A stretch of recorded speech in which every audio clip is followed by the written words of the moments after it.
material de vocês, ele aborda alguns conceitos jurídicos antes de tratar efetivamente do direito empresarial, como forma de deixar vocês um pouco mais informados para conhecer de fato a disciplina. Então, o primeiro aspecto a ser abordado é o nome ação. Eu tenho certeza que vocês já ouviram alguém dizer, eu entrei com ação de alimentos para requerer a pensão alimentícia para os meus filhos. Mas o que é ação? Pessoal, a ação é o direito subjetivo de ingressar em juízo para obter uma solução para toda e qualquer pretensão ou conflito de pretensões. Então, se eu tenho um direito e esse direito eu quero requerer judicialmente, eu preciso impetrar uma ação para requerer essa prestação jurisdicional. Exemplo, a ação de divórcio, a ação de alimentos. Contrato. O que é um contrato? O contrato ele é definido como um ato bilateral. É bilateral porque pressupõe a existência de partes, senão seria unilateral. Então, exemplo de contrato, um contrato de compra e venda.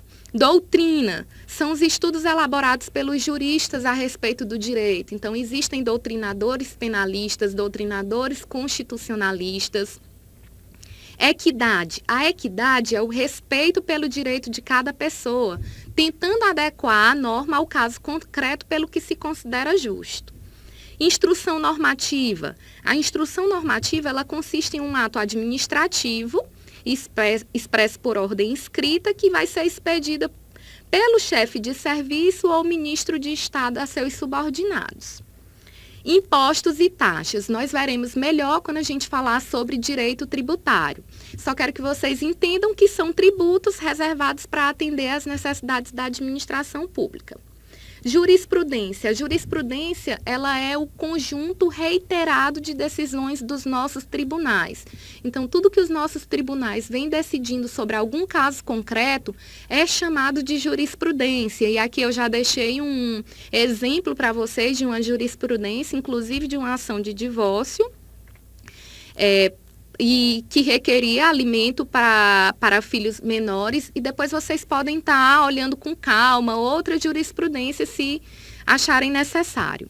A legalidade é o que está conforme os procedimentos jurídicos reconhecidos, inclusive é um princípio consagrado tanto no direito administrativo quanto no direito tributário.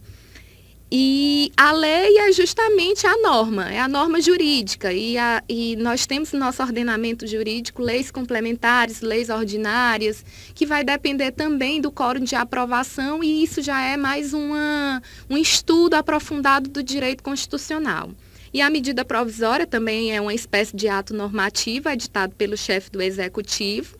Um exemplo bastante comum de medida provisória, a medida provisória que transforma o cargo de diretor-geral da Polícia Federal em uma função exclusiva de delegado de classe especial. Então, só trazendo um exemplo para vocês de uma medida provisória que já teve uma boa repercussão.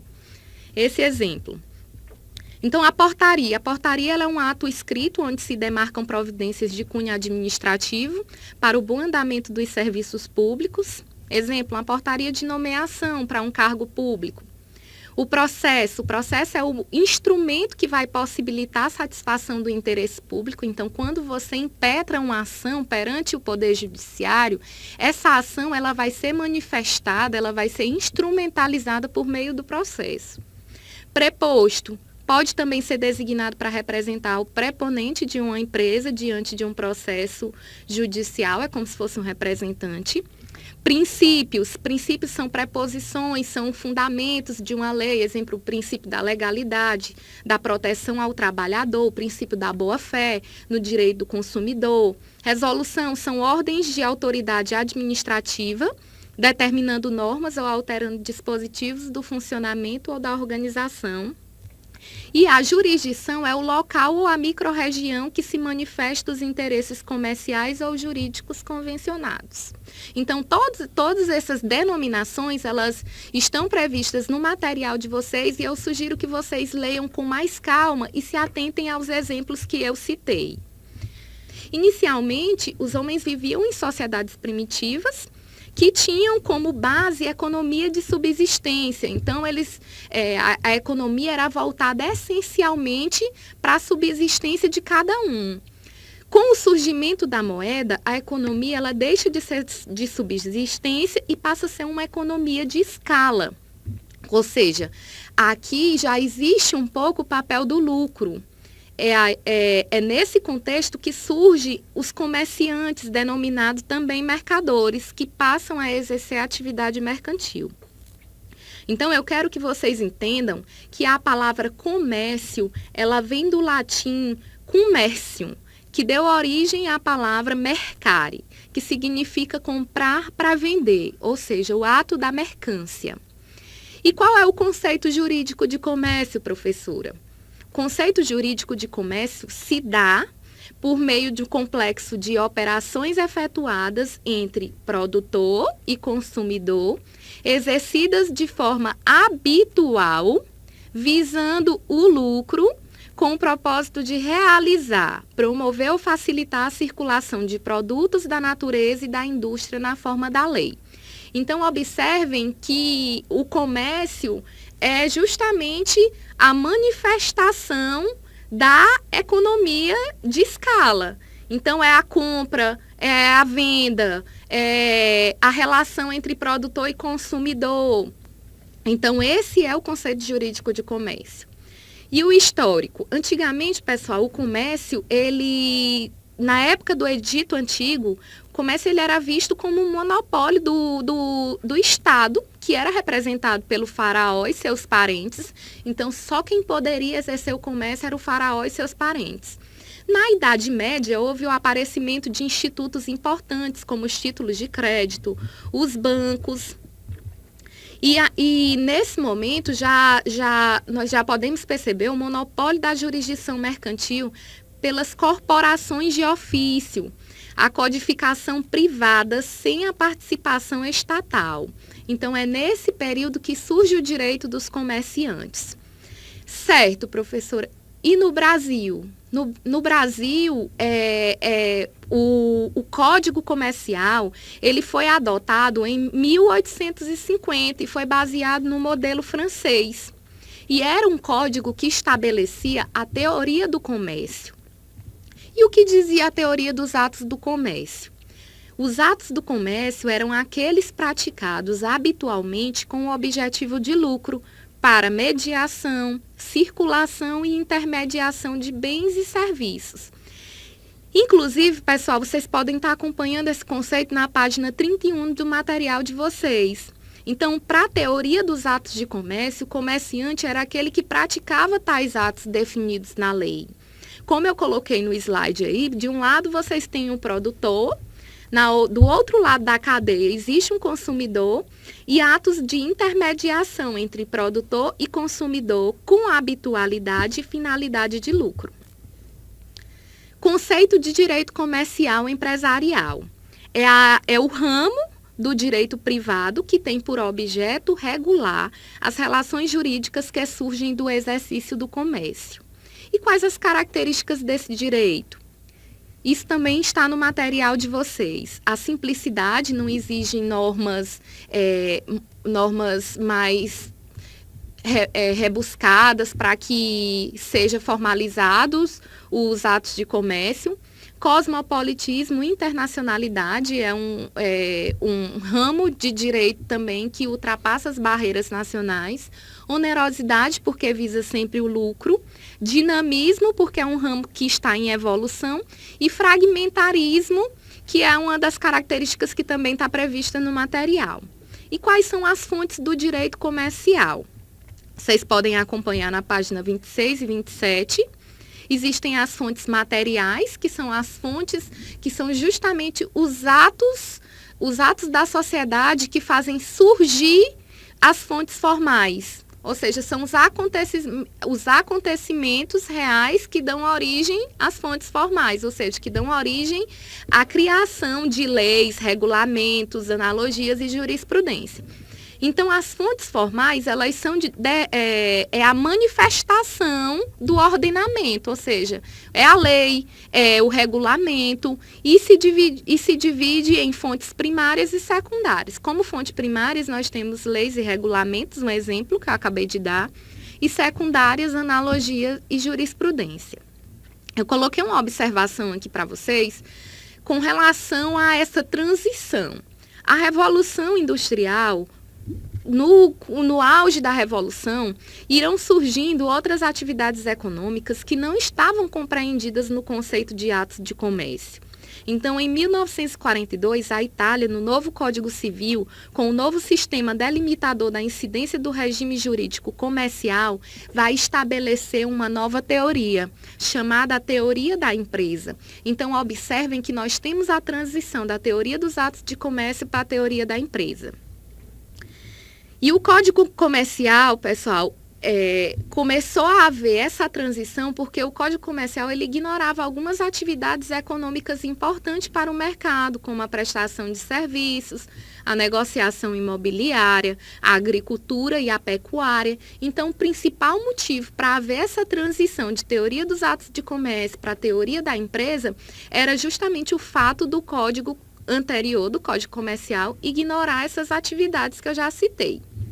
Então, com essa nova teoria, com a substituição da teoria dos atos de comércio, o Brasil ele começa a adotar a teoria da empresa no ano de 2002 com o novo Código Civil. Então, aqui tem um esquema, eu coloquei uma figura para que vocês possam estar percebendo o novo teor, a nova teoria que denomina hoje... que antes era atos de comércio, hoje já é denominada teoria da empresa, que é a teoria adotada atualmente. Então, o empresário, segundo a teoria da empresa, é aquele que exerce uma atividade economicamente organizada, com a produção ou circulação de bens ou circulação de serviços voltadas para uma atividade fim no mercado, visando, obviamente, o lucro. Então, eu pergunto para você, o seu Manuel da padaria, da esquina da sua rua, ele é um empresário ou é um comerciante hoje, de acordo com a transição da teoria dos atos de comércio para a teoria da empresa? Pessoal, não contem nada para ele, mas ele morreu, ele não é mais comerciante, não existe mais. E a história toda só começa no Brasil a partir da vigência do novo Código Civil de 2002, que inseriu a teoria da empresa entre nós. Certo, professora, mas o que é empresa? A empresa, ela é uma atividade econômica explorada por pessoa, constituída pela produção e circulação de bens e serviços para o mercado. Então, a empresa, ela se constitui justamente para produzir mercadoria, fazer circular bens e serviços com a finalidade de quê? De lucro. E como se faz para abrir uma empresa hoje?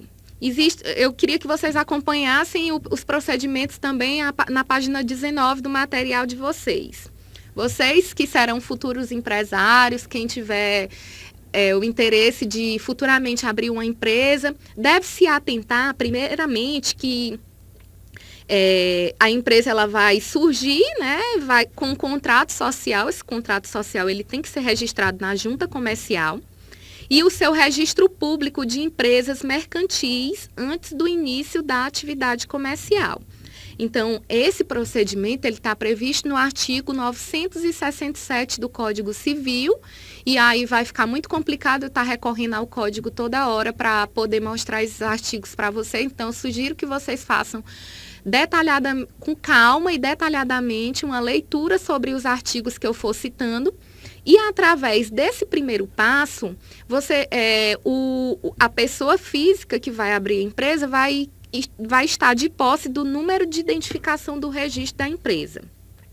Então, com esse número, registra-se a empresa como contribuinte, ou seja, obtém-se o CNPJ, que é o Cadastro Nacional de Pessoas Jurídicas, junto à Receita Federal, através dos documentos da empresa necessários. O próximo passo é a inscrição municipal e o alvará de funcionamento. Então, o município ele vai liberar uma licença para que essa empresa possa começar a a efetivamente funcionar. E a inscrição estadual junto à Secretaria Estadual da Fazenda. Por quê, professora, que tem que haver essa inscrição? Porque o Estado também ele é parte interessada em arrecadar os tributos para o exercício, né, e efetivamente para as condições já previstas em lei. Então, o último passo é o cadastro na Previdência. E aí, pessoal, esses são os principais passos necessários para que uma empresa comece a funcionar. E partindo desse pressuposto também, eu queria tirar algumas dúvidas com relação às terminologias. Muita gente confunde estabelecimento empresarial com ponto empresarial. Qual é a diferença? O estabelecimento empresarial, ele é o complexo de bens que formam a atividade empresarial. E o ponto, pessoal, é efetivamente o lugar físico onde a empresa desenvolve as suas atividades. Então, notem que estabelecimento empresarial e ponto empresarial não são sinônimos. Assim como também não é sinônimo título do estabelecimento e nome empresarial. O título é como a empresa geralmente é conhecida. Digamos, Casa do Espelho. Casa do Espelho passa a ser um título, é como aquela empresa é conhecida. E o nome empresarial é como ela é de fato registrada. Aí você vai lá na razão social da empresa e está lá, FK Santos. Então, esse é o nome empresarial da empresa. Notem que também título do estabelecimento e nome empresarial não são sinônimos. Fechamento da empresa. Então, para que a empresa seja fechada, também existem alguns procedimentos a serem adotados. Consulta aos débitos fiscais da empresa e seus sócios. Então, se não constar pendências, solicita-se baixa do CNPJ, da Previdência Social, da inscrição municipal e estadual e registra-se na junta comercial local o distrato social. Então, observem que quando foi para se registrar a empresa, se registrou através de um contrato social. Para fechar a empresa, o documento previsto agora não é mais um contrato, é chamado distrato social, que vai caracterizar o término das atividades mercantis. E o conceito de empresário, professor? O conceito de empresário ele é previsto no artigo 966 do Código Civil e considera-se empresário quem exerce profissionalmente atividade econômica organizada para a produção e circulação de bens ou serviços. Então, aquele que executa as atividades da empresa é um empresário. Então, o parágrafo único do mesmo artigo não considera empresária a pessoa que exerce profissão intelectual, de natureza científica, literária ou artística, ainda que seja com o concurso de auxiliares ou colaboradores, salvo se o exercício desses profissionais constituírem elementos de empresa. Então, o que ele está querendo dizer é que uma pessoa que exerce uma atividade intelectual, por exemplo, um médico, ele não é considerado empresário, a menos que ele monte um consultório com estrutura e faça circular bens e serviços nessa atividade economicamente organizada, daí ele já passa a ser empresário. Quem são proibidos para o exercício da atividade comercial? São aquelas pessoas que são incapazes, os loucos, os menores de 16 anos, aquelas pessoas que não têm discernimento para praticar atos da vida civil, os agentes políticos, funcionários públicos, os estrangeiros e os falidos. Essas são as pessoas que, de acordo com o Código Civil, são proibidos para o exercício da atividade comercial. E as principais obrigações dos empresários, professora? É a inscrição no registro de comércio antes de iniciar suas atividades. Ele tem a obrigação também de escriturar regularmente os livros obrigatórios. E o que é isso, professor? Ele tem, o empresário, ele tem a obrigação de estar na junta comercial sempre atualizando os principais aspectos da sua empresa.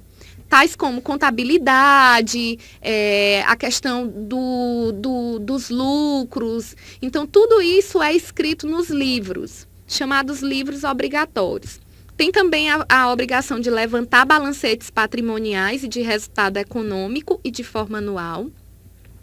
Então, pessoal, quero que vocês observem que o empresário ele não tem só o bônus, ele também tem o ônus através das responsabilidades e das obrigações. E a gente conclui a primeira unidade falando, deixando essa atividade de casa para vocês, algumas questões que podem estar sendo complementadas com o material dos slides.